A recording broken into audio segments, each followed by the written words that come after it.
कलश स्थापन किया जाता है और फिर किसी मिट्टी के पात्र में जौ बोते हैं। लेकिन क्या आप जानते हैं कि नवरात्रि के पहले दिन जौ क्यों बोया जाता है?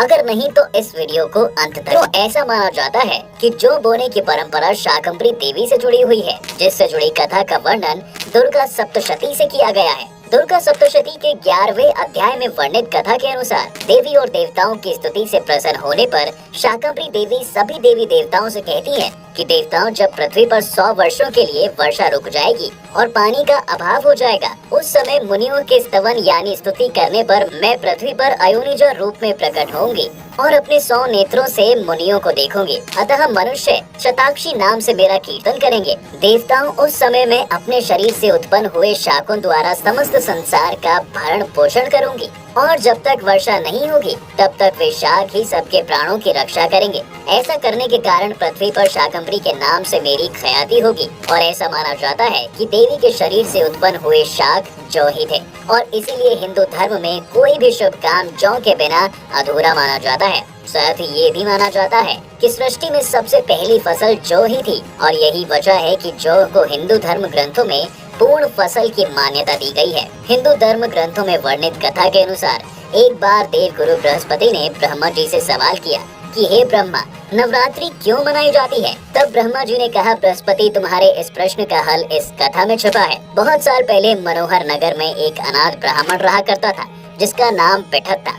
वह देवी दुर्गा का बहुत बड़ा भक्त हुआ करता था। युवा होने पर उसकी शादी हुई और फिर कुछ दिनों के बाद उसकी पत्नी ने एक कन्या को जन्म दिया जिसका नाम सुमति रखा गया। जब उस कन्या को ज्ञान हुआ तो जब भी पिठत देवी दुर्गा की पूजा अर्चना करता, वह कन्या वहाँ बैठी रहती। लेकिन एक दिन वह कन्या देवी दुर्गा की पूजा में बैठने की बजाय अपनी सहेलियों संग खेलने चली गई। यह देख पिठत अपनी पुत्री पर क्रोधित हो गया और उसके पास जाकर कहने लगा, रे दुष्ट, आज तुमने माँ दुर्गा की पूजा क्यों नहीं की? इस अपराध के लिए मैं तेरी शादी एक कुष्ठ रोग से ग्रसित युवक से कर दूंगा। पिता की बातें सुनकर सुमति को बड़ा दुख हुआ, लेकिन वह अपने पिता से बोली, पिताजी, मैं आपकी पुत्री हूँ और आप जैसा चाहें वैसा कर सकते हैं। अगर मेरे भाग में कुष्ठ रोगी पति ही लिखा होगा तो मैं क्या कर सकती हूँ? क्योंकि जो इंसान जैसा कर्म करता है उसे वैसा ही फल प्राप्त होता है। क्योंकि कर्म करना मनुष्य के अधीन है पर फल देना ईश्वर के अधीन है। अपनी पुत्री सुमति के मुख से ऐसी बातें सुनकर पिठत का क्रोध और बढ़ गया और इसी क्रोध में आकर उसने कुछ दिनों बाद अपनी कन्या का विवाह एक कुष्ठ रोगी से कर दिया। विवाह के बाद जब सुमति अपने ससुराल को जाने लगी तो पिठत ने कहा कि बेटा, अपने कर्मों का फल भोगो, देखिए भाग्य के भरोसे रहकर क्या करती हो। पिता की बातें सुनकर सुमति सोचने लगी, क्या सच में मेरा भाग्य इतना खराब है जो मुझे कुष्ठ रोगी से ग्रस्त पति मिला? फिर वह अपने पति के साथ वन में चली गई और फिर अगले दिन देवी दुर्गा सुमति के सामने प्रकट हुई और बोली, हे पुत्री, मैं तुमसे प्रसन्न हूँ और तुम जो चाहो वह वरदान मांग सकती हो। तब सुमति बोली कि हे देवी, आप कौन हैं? मैंने आपको आज से पहले कभी नहीं देखा। तब माँ दुर्गा बोली, हे पुत्री, मैं आदि शक्ति भगवती हूँ और मैं तुम्हारे पूर्व जन्म के पुण्य के प्रभाव से प्रसन्न हूँ। देवी दुर्गा की बातें सुनकर सुमति ने कहा, माँ, मैं पिछले जन्म में कौन थी? कृपया मुझे विस्तार से बताइए। देवी बोली, पुत्री, पिछले जन्म में तुम भील की पत्नी थी। एक दिन तुम्हारे पति ने चोरी की और सिपाहियों ने तुम दोनों को पकड़कर कारागार में बंद कर दिया। उन लोगों ने तुम दोनों को भोजन भी नहीं दिया।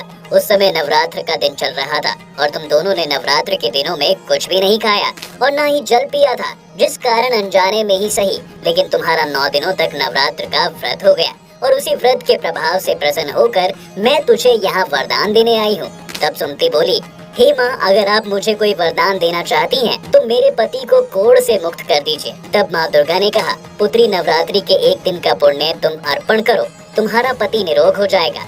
फिर सुमति ने ऐसा ही किया और उसका पति निरोग हो गया। यह देख सुमति देवी की स्तुति करने लगी। सुमति की बातें सुनकर देवी बहुत प्रसन्न हुई और फिर नवरात्र व्रत की विधि विस्तार से बताते हुए कहा, हे पुत्री, नवरात्र में 9 दिन तक विधि पूर्वक व्रत करना। यदि दिन भर का व्रत न कर सके तो एक समय भोजन करें। विद्वान ब्राह्मणों से पूछकर घट स्थापन करें और महाकाली, महालक्ष्मी, महासरस्वती देवी की मूर्तियां स्थापित कर उनकी विधि विधान पूजा करें और पुष्पों से विधि पूर्वक अर्घ्य दें। इन 9 दिनों में जो कुछ दान कर सकती हो वो जरूर करना। नवरात्र व्रत करने से अश्वमेध यज्ञ का फल मिलता है। इसके बाद देवी अंतर ध्यान हो गयी। तो मित्रों, आपको नवरात्र से जुड़ी ये कथा कैसी लगी? नीचे कमेंट करके